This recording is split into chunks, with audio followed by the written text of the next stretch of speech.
FEMA always preaches avoidance first and then de-escalation. So this is not isolated. This is a colossal event of avoidance, not just in the state of Florida, but you will find avoidance in the Carolinas. You saw the story developing over the weekend, original reporting from the Daily Wire, that FEMA officials were instructing those people on the ground, the people who are actually giving out aid, to avoid houses that had Trump Vance signs out front.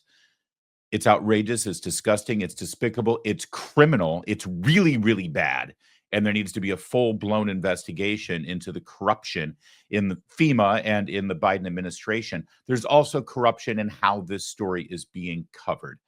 Let's first look at how CBS News first presented the story to their viewers. I mean, pretty straightforward headline, except they didn't give credit to the actual original reporting that came from the Daily Wire because, you know, it's a right-of-center news publication, so why give them credit in the tweet?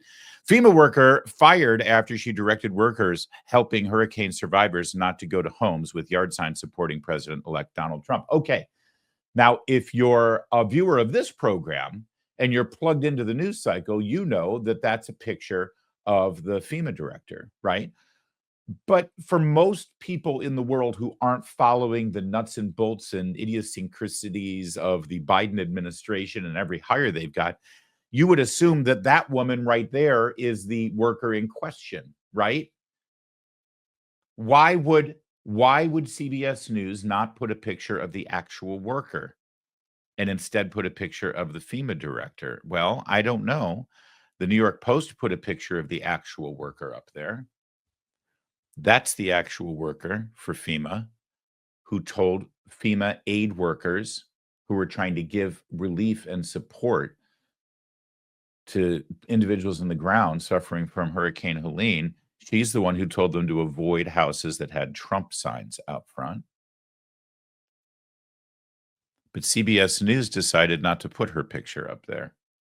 It's almost like they're not telling their viewers the whole story. It's almost like they're telling their viewers a deceptive version of the story.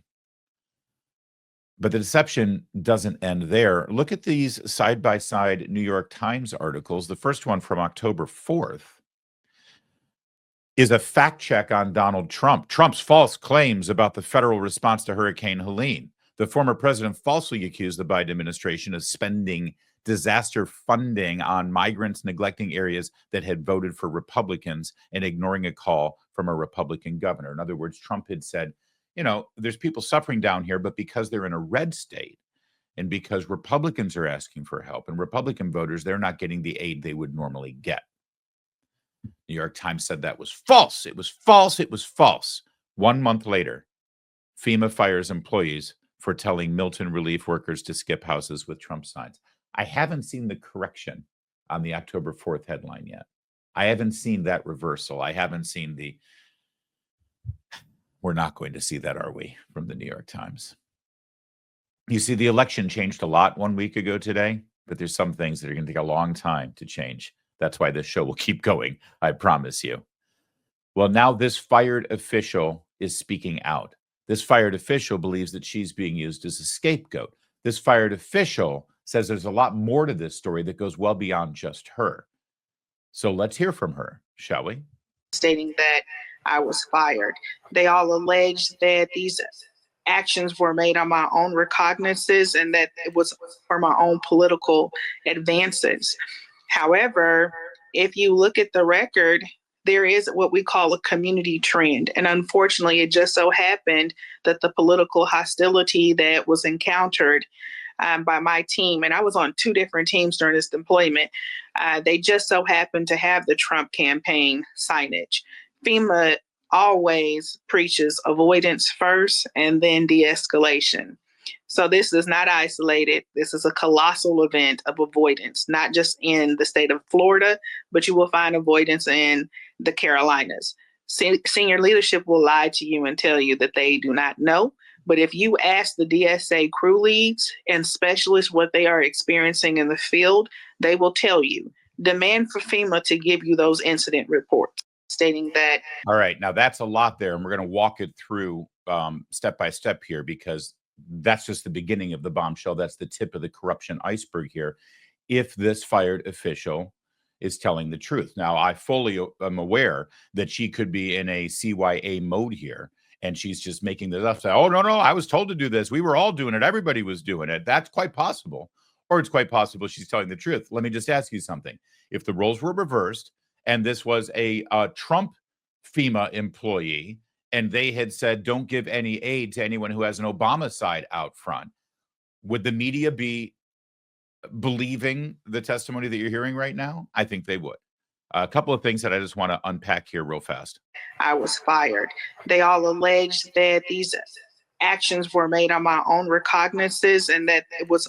I think she means own recognizance. And last I checked, that phrase is used, like if you're released on bail and you're given a court date to come back, you're released on your own recognizance. In other words, you're on the trust system. I don't think she's exactly using that word that she wasn't able to pronounce properly in the correct fashion. I could be wrong.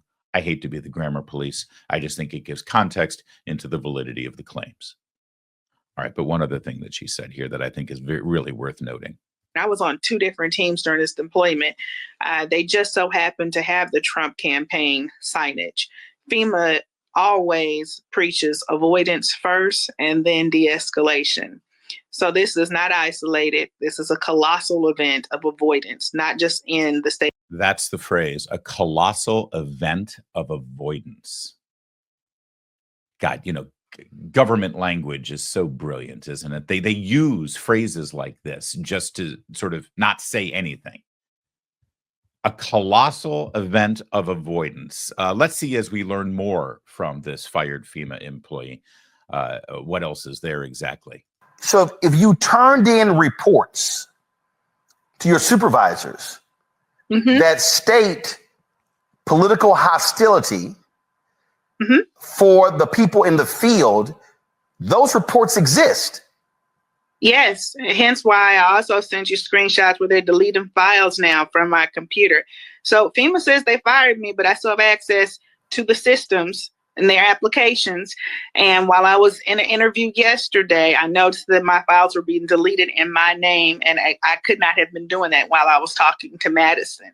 So FEMA is very well aware of the incidents that take place, not just with my crew, but with all of the crews in the state that's declared.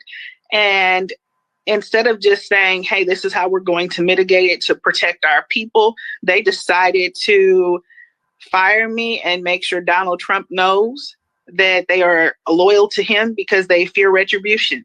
All right. Now, a couple of things here, just so I can explain exactly what's happening. She's claiming that when they were on the ground trying to give out aid and trying to contact people who were suffering from the hurricane, that they were met with hostility, threatening behavior from political activists, from MAGA types who were hostile to the government, hostile to FEMA, hostile to her, hostile to fellow FEMA workers. And she claims that she wrote that up, and that explained why they then said, hey, let's avoid all the signs. Let's avoid all the houses that have Trump signs. That's her claim. All right.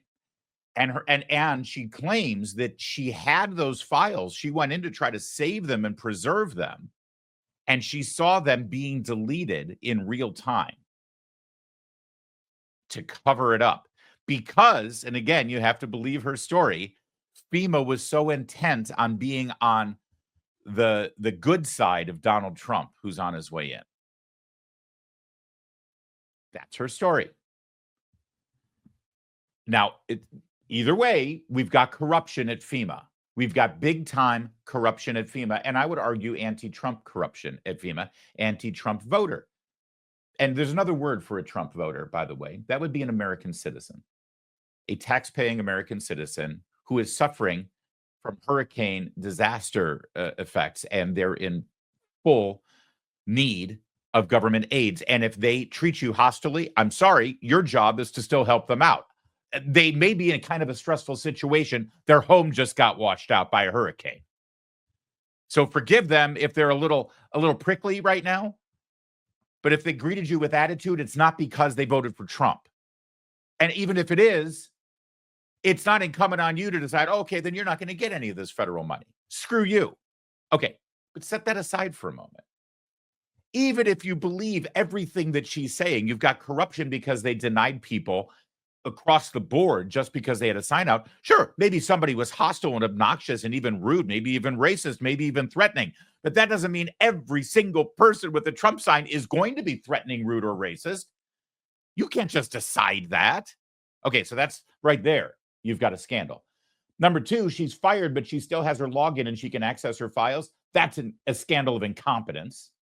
You show me any workplace that you've got that would do that. Number three, if she's telling the truth, they were deleting evidence that would support her claim of wrongful termination. That's a cover-up. Scandal upon scandal upon scandal. And if she's lying, the original story stands. Scandal. More. The important thing is here, once we start seeing a trend, for example, if they just so happen to have these Trump campaign signs in front of their home, and that's the characteristic that's coming along with that, we have to proceed with precaution. So avoidance first and then de-escalation. We have to proceed with, I think she meant proceed with caution, not proceed with precaution. But I just want to say something here. You know, every time we see one of those signs, you know, that's the common denominator. And as we see that trend, then we got to proceed with precaution and not move forward. What if the sign was a Black Lives Matter sign and she was making the same claim? Do you think that it would be embraced and excused? What if it was one of those hate has no home here signs? A better question. What if it was an American flag out in front of all the homes? Hey, you know, all these people who have been rude to us, have you noticed they have American flags out in front of their home? It's a trend. We should proceed with precaution. There will be people in the media who will take this story and say, oh, well, you know, it does make sense. You got a Trump sign out there. Do you know why they will take this story and they'll rationalize it and excuse it? Because they agree. Because they see the signs that have Trump, and they immediately jump to a conclusion. Oh, I bet they have guns in that house. I bet they're violent. I bet they're racist. I bet they're QAnon. That's why there will be people in the media who excuse it. Roland Martin, the person who's interviewing here, you know, I would probably push back a little bit. Well, hold on. You're basically excusing discrimination here and bigotry. It just so happens that the bigotry isn't because of skin color. It's because of a yard sign. But bigotry is bigotry. And that's the thing. Our superiors know that. We have constant conversations about keep your people safe. If your people are uncomfortable, then just don't go. So explain this to me, please. Explain this to me. Okay. So I'm just trying to understand what that means. So again, if I'm on a house, if I'm on a street and it has 20 homes, and there are 8 homes on that street with Trump signs, and my team has faced hostility from 3 of the homes that have signs. What happens next? I inform my TFL, my direct report, hey, we're again experiencing hostile encounters. We're moving on to another street. We're not canvassing those homes. So again, only for go ahead. I'm sorry. Go ahead. I'm sorry. And that's the directive too. Like honestly, he has called me multiple times and says, your job is to keep the team safe. I'm sorry, when you say he, who's he? Oh, Chad Hershey. Okay, who's Chad Hershey? The TFL that my assigned TFL for this deployment. So Chad Hershey has said, told you what? That if your team is uncomfortable and they do not feel safe, do not go to those homes. Go and canvass the other homes. Your job is to keep these people safe. They need to be able to go back home safe. All right. So there it is. They were told, they were ordered. And this is the one who got fired. And now she's saying, you taking me down? We're taking everybody down with me.